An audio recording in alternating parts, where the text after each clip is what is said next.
Neolithic या फिर new stone age जो चला 7000 से लेके 1000 बीसी तक। भारत में नियोलिथिक आर्कियोलॉजिकल मटेरियल को पहली बार 1842 में रीडिस्कवर किया गया डॉक्टर प्रिमरोज ने। यहाँ पे पाए गए स्टोन टूल्स की बात अगर करें वो देखो ज्यादा पॉलिश्ड मतलब ज्यादा चिकने थे, कंपैरेटिवली शार्प और खतरनाक भी थे। इंडियन आर्कियोलॉजिस्ट HD सनकालिया का ये कहना है कि ये पॉलिश्ड शार्पनेस पत्थर को किसी ऑयली सरफेस से रगड़ने से आती थी। और सिर्फ यही नहीं, नियोलिथिक पीपल को ना ये भी पता था कि किसी भी शार्प ऑब्जेक्ट को हथियार की तरह कैसे इस्तेमाल करना है। और इस बात का एविडेंस हमें मिलता है बिहार के चिरांद गांव से।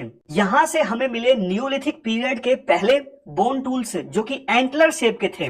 नियोलिथिक लोगों को ना एंशिएंट टाइम की पहली फार्मिंग कम्युनिटी भी कंसीडर किया जाता है। और इसका रीजन है यहाँ पर मिलने वाली ढेरों तरह के फूड क्रॉप्स, जैसे कि देखो रागी, राइस, बार्ले यानी कि जौ, व्हीट, ये सारे फूड क्रॉप्स के जो एविडेंस है ना इस पीरियड से मिलते हैं। इनफैक्ट ना क्रॉप्स की तादाद इतनी बढ़ गई थी कि दिक्कत आ गई स्टोर कहाँ पे किया जाए उनको। इसके लिए देखो उनको स्टोर करने के लिए ना मिट्टी के बर्तन यानी पोट्री की डिस्कवरी भी हो गई। इस पीरियड में पोट्री को यानी मिट्टी के बर्तनों को ना 3 तरह से क्लासिफाई किया गया। सबसे पहले ग्रे वेयर, दूसरे नंबर पे ब्लैक बर्निश्ड वेयर और तीसरे नंबर पे mat impressed ware. Neolithic time तक हम फूड गैदरर से फूड प्रोड्यूसिंग इकोनॉमी बन चुके थे। मतलब पहले शिकार करते थे, अब हमारा ज्यादा फोकस हो गया एग्रीकल्चर पर। और इंसान ना इस पीरियड में केव से बाहर निकलकर मिट्टी के घरों में रहने लगा। इसके बाद अब हम बात करेंगे चाल्कोलिथिक या मेटल एज की, जिसका टाइम पीरियड 3500 BC से लेके 1000 BC तक माना गया है।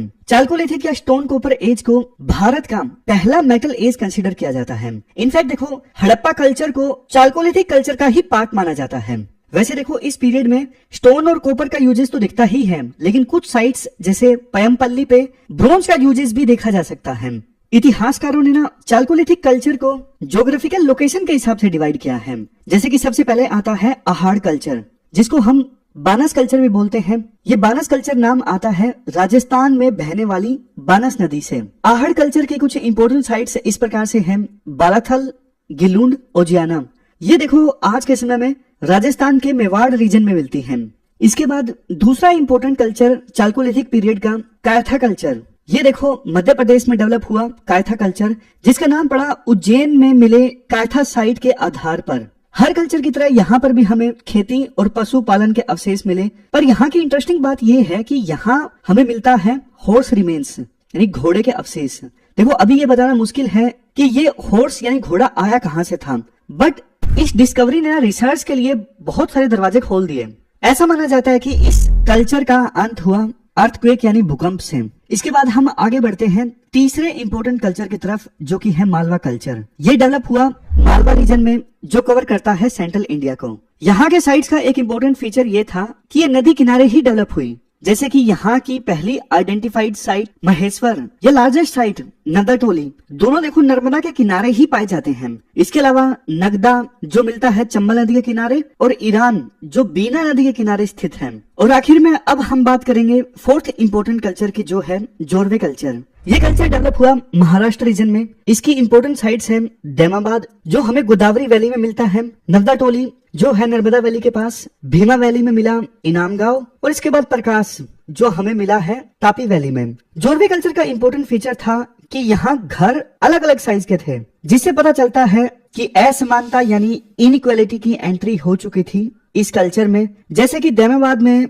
मिले कुछ घर काफी बड़े बड़े थे और उसमें उनका अपना बनाया हुआ अलग से देवस्थल यानी टेम्पल भी था। लेकिन देखो यहाँ ज्यादातर घर छोटे और अनऑर्गेनाइज्ड ढंग से बनाए गए थे। इनफैक्ट यहाँ के ग्रेव यानी कब्र का साइज का डिफरेंस से ये अंदाजा लगाया गया था कि यहाँ क्लास डिफरेंस भी थे।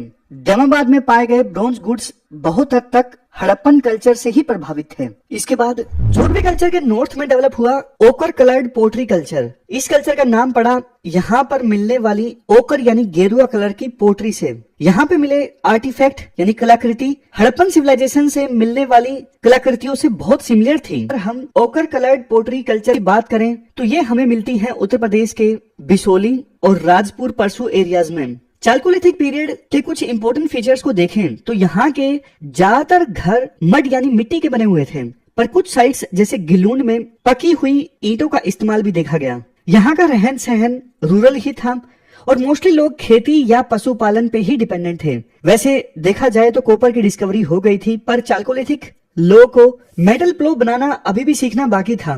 मेटल प्लो मतलब मेटल से बना हल जो काम आता खेत जोतने के। वो खेती के लिए अभी भी लकड़ी से बना हुआ हल यानी प्लो इस्तेमाल करते थे। शायद इसलिए एग्रीकल्चर प्रोडक्शन अभी भी कम ही था। असमानता यानी इनइक्वालिटी का कीड़ा चालकोलिथिक लोगों में आ चुका था। जैसे यहाँ पर मिले कुछ ग्रेव्स यानी कब्र में कॉपर के आर्टिफैक्ट्स यानी कलाकृतियां ज्यादा थे, उनका साइज भी बड़ा था। ऐसे ही कुछ घर 20 हेक्टेयर में फैले हुए थे, वहीं कुछ का एरिया सिर्फ 5 हेक्टेयर का था। यानी इनइक्वालिटीज आ चुकी थी कब्र के मामले में भी, घर के साइज के मामले में भी। चालकोलिथिक को ऑलमोस्ट साइमल्टेनियसली रिप्लेस किया ब्रोंज एज यानी इंडस वैली सिविलाइजेशन ने।